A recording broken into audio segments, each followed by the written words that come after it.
Well, here we are.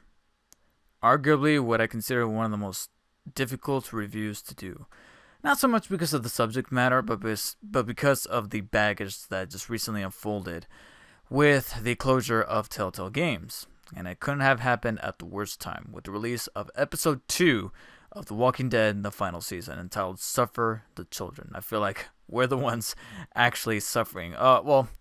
That's a little trivial. I think that's a little unfair because the real sufferers are the employees that were unfortunately let go this past week over at Telltale that forced the company to pretty much close, with the exception of 25 employees as held on as a skeleton crew to finish off duties to their partners, as was mentioned.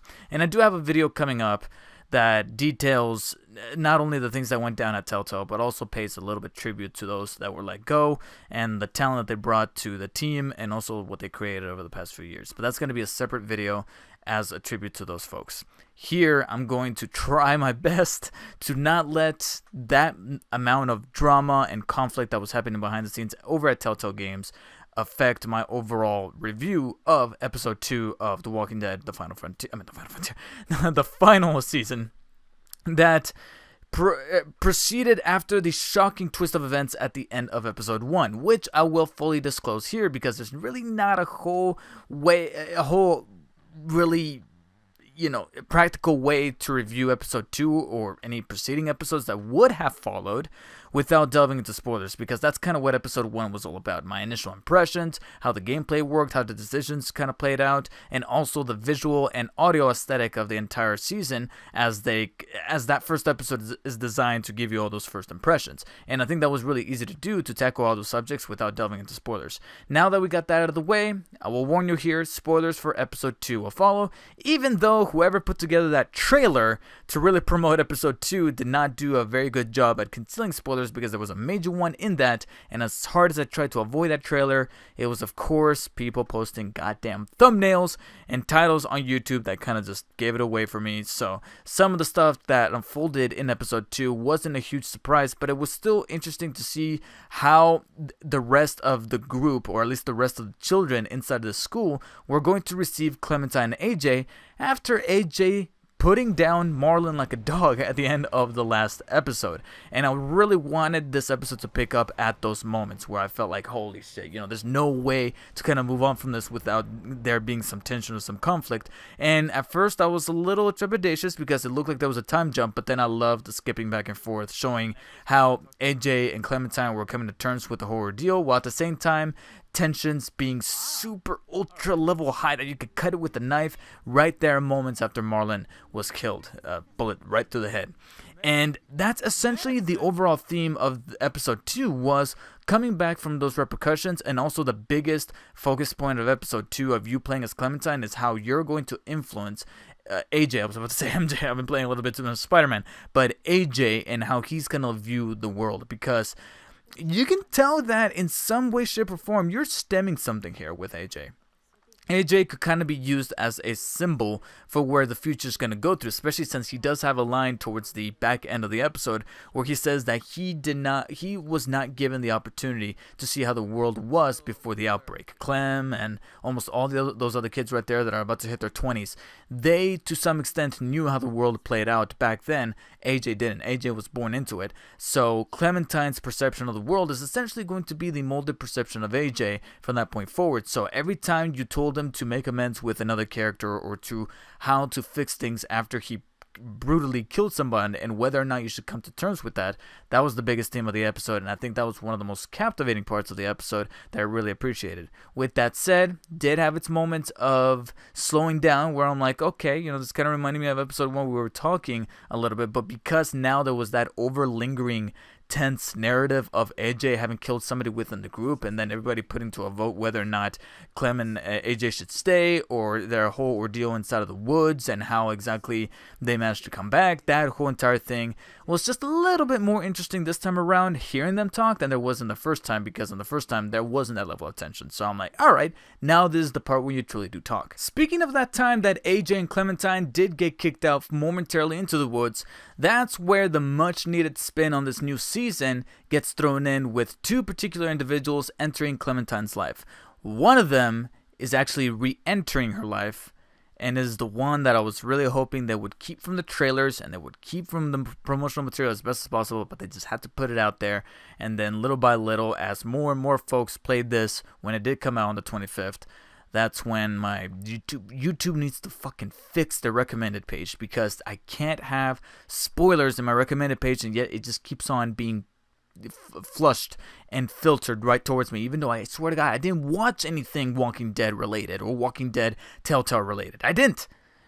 But here is where we get a reintroduction to Lily from season 1 of The Walking Dead. This time a much more crazier version than she was before, but still pretty much where we last left her, quite literally on the side of the road, and she still has that personality within her. This time, however, she does give Clementine an opportunity to join her brand new group, which happens to be the group that was kind of lingering in the background in episode 1, the one that that Marlon made the deal with, taking the kids and for some reason using them as a fight versus another community, which I gotta be honest, piques my interest to figure out which that other community was.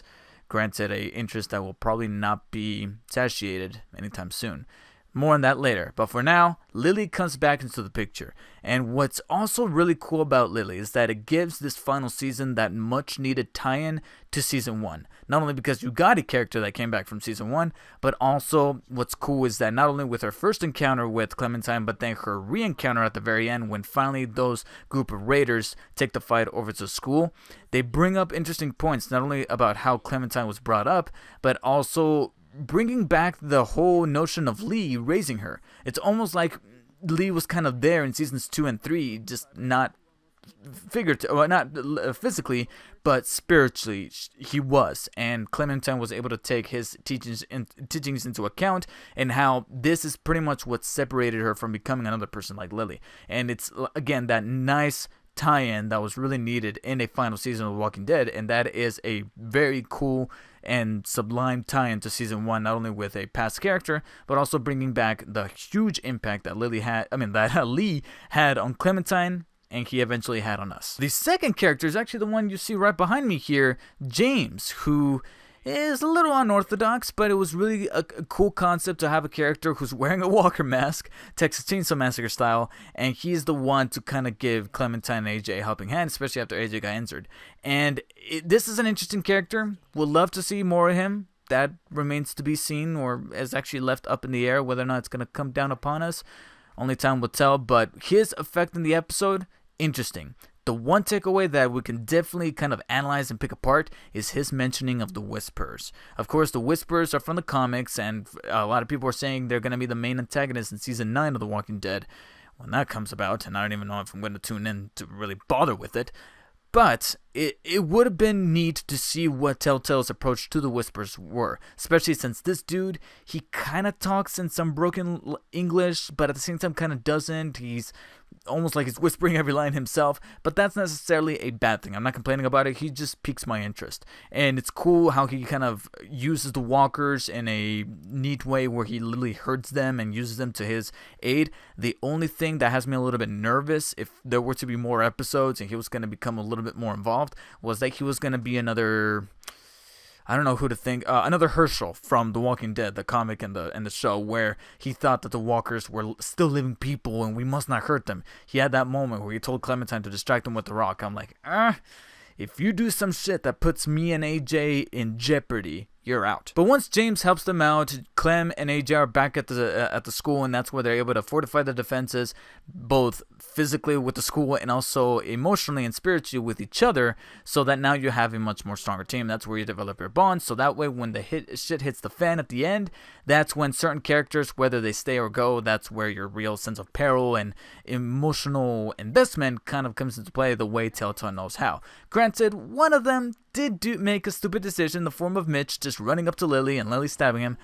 I don't know what it is, but it was probably because of the rash kind of choice making there that I just did not feel anything for Mitch. I mean, yeah, he was coming about and I was starting to like him, but at the same time, I didn't feel like my stomach sank to the ground when that happened, because I was like, well, I was not involved in that, so it's just kind of up to you. And it was the climax that episode 2 really went out strong on, with a cliffhanger that would have connected well with episode 3, with practically half of the kids taken away, and then, what's-his-face, Abel being captured. It's the right amount of comeuppance that character deserves. And so, overall, in the prospect of the story, I think episode 2 was actually rather stronger than episode 1. Granted, I don't know how much of an effect my either dialogue choices or moral choices really made, because whether I saved Violet over Lewis there towards the end, one of them was bound to be captured, and I don't think the overall blueprint of the entire story would have changed all that much, especially Mitch dying at the end there.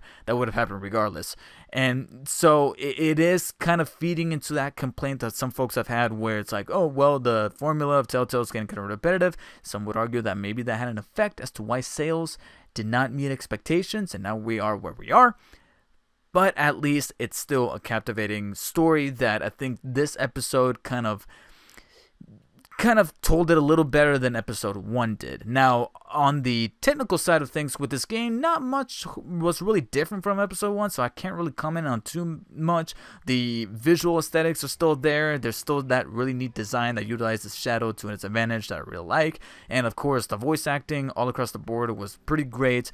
I'm really hoping that that was still the same actress who played Lily, and if it was, then I think she did a good job of giving us that feeling that Lily did spend all this time out there in the woods and became the person that she is. So that was cool. And other than that, the gameplay mechanics, whether it be the way you kind of fight off walkers or you make choices, exactly the same. The only one that I can probably take apart and think that is somewhat different is that this game kind of put a little bit more emphasis on shooting, specifically with a bow and arrow, whether it be in target practice or towards the end there at walkers' heads, that I think was kind of a mixed bag. The actual aiming felt a little loose, a little wonky on the control stick, but the actual physics of kind of arching the arrow was kind of satisfying. The way I was able to kind of move the reticle a little higher and then just kind of have that arrow take a nice sweet dive right into walkers' heads, I actually really appreciated that. I don't know how to necessarily feel at this point. On the one hand, it would have sucked that episode 2 wasn't even better than episode 1, and I thought to myself, like, wow, what kind of final season is this? But at the same time, it's just as sad knowing that episode 2 actually did increase in quality, both in story and in character development, over episode 1, as well as pacing, only to now know the circumstances that Telltale finds themselves in, and whether or not those 2 episodes are going to be finished at all. So trying to really take that context kind of outside of this and review this episode as objectively as I possibly can, it is a significant improvement over episode 1, and it did a good job of kind of proceeding the story, developing AJ's personality more, while at the same time realizing what kind of effect the player as Clementine has on that. And also, I'm really beginning to even like more of these characters, these kids that Clementine came to know in episode 1, especially when some of them took some rather more three-dimensional approaches to how they used to be before. Specifically Lewis. Even he mentioned at one point that he was really quick with a joke, but now he just can't find it himself to do it, especially after the events of the last episode. And I really appreciated that. I really liked that Lewis was the one that came out of it the most changed, and I was like, okay, cool. Really hope I managed to kind of form some kind of rescue team to help him out, only to know that, again, I wish I can kind of, speculate of what is to come, but that just really isn't there. So to kind of rate this episode on its own merits, I'm going to be giving Suffer the Children episode 2 of The Walking Dead, the final season, a solid 8 out of 10. I can't remember what the last episode, what rating I gave the last episode. I think it was like a low 8 out of 10 or high 7 out of 10. This one is significantly an improvement, one that I would love to play again in the far, far future, especially since we now have an inkling as to this possibly being the last episode of The Walking Dead from Telltale, period. And I would love to see the thorough completion of Clementine's journey, to see how my choices affected the overall arc of the story, how AJ's fate is kind of decided, and whether or not I'm going to be able to save Lewis, and also maybe redeem Lily to an extent. But right now, what's a little bit more important is finding justice for the 200 plus employees that were fired from Telltale without severance. That takes much higher priority. And again, I will devote an entire video as a tribute to those employees in the future. Well, in the very near future. I just need to edit it. That's it. Anyways, thank you guys so much for watching. Please let me know in the comments below if you guys have played episode 2 of The Walking Dead, the final season. Let me know your guys' impressions on that episode. And if you were to have written the remainder of Clementine's story in the final season, what would it be? Because at this point, it's kind of up for grabs. Anyways, like and share this video to show your support. Of course, subscribe for more videos coming soon. And until next time, guys, see you all later. The Peter Parker that we know and love was still there. There was never a point where I hated him. I actually enjoyed watching him on screen. Multiple times, he actually did manage to make me laugh with a couple of the quips. Like I said, I felt like he was quipping a little too much, where his hit and miss ratio was a little higher than past Spider-Man that I have watched, both in live action and cartoon. Ah! Nice move, Webhead. Now you know what a wrecking ball feels like. If I wanted to ride the Telltale world, I'd have gone to Coney Island.